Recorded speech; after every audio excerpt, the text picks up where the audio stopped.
Assalamualaikum warahmatullahi wabarakatuh. Perkenalkan, nama saya Fadlan Noval dari kelas 11 Amia Sabik. Sebelumnya, yang terhormat Abi Muhammad Burhan Anggara, Sarjana Pendidikan, sebagai guru pembimbing mata pelajaran sejarah. Kali ini, saya akan membahas hasil PowerPoint saya yang berjudul Perlawanan terhadap VOC. Adapun perlawanan rakyat Indonesia terhadap kekuasaan VOC, yang pertama itu ada perlawanan Kesultanan Mataram.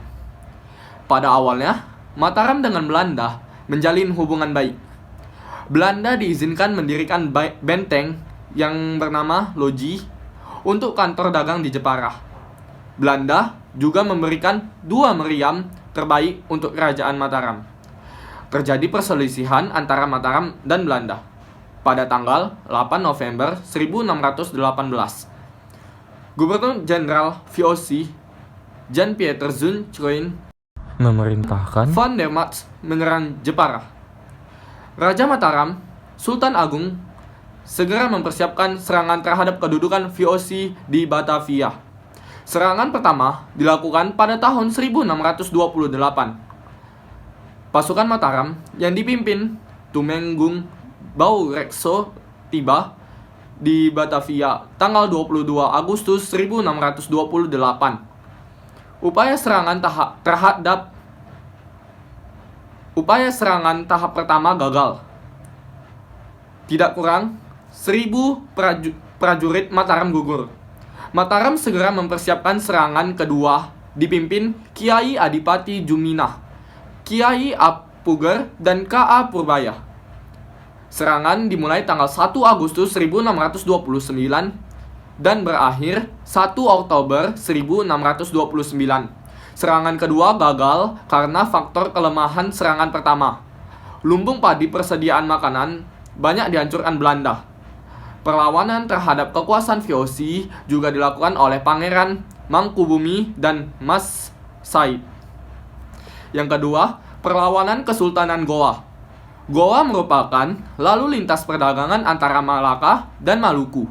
Melihat kedudukan Goa yang penting, VOC ingin menguasai bandar di Goa dengan cara melakukan blokade terhadap pelabuhan Sombaupu. Kapal-kapal VOC diperintahkan untuk merusak dan menangkap kapal pribumi maupun kapal asing.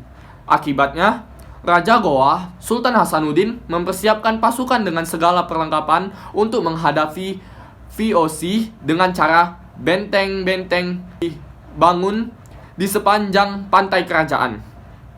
VOC menerapkan politik adu domba. Akibatnya meletus perang antara VOC dengan Goa pada 7 Juli 1667. Tentara VOC dipimpin Spelman dan pengikut Arung Palaka.